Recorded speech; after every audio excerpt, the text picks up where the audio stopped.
You are looking at Julian's pronunciation guide, where we look at how to pronounce better some of the most mispronounced words in the world, like this other curious word. But how do you say what you're looking for today? Brand name pronunciation: tequila.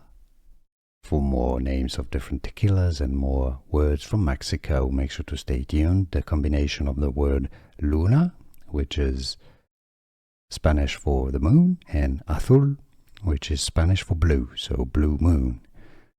Lunazul, lunazul, lunazul, tequila, tequila, lunazul. Here are more videos on how to pronounce more confusing words and names too many mispronounced. Like this video if you found it useful. I appreciate your support. I'll see you soon and thanks for watching.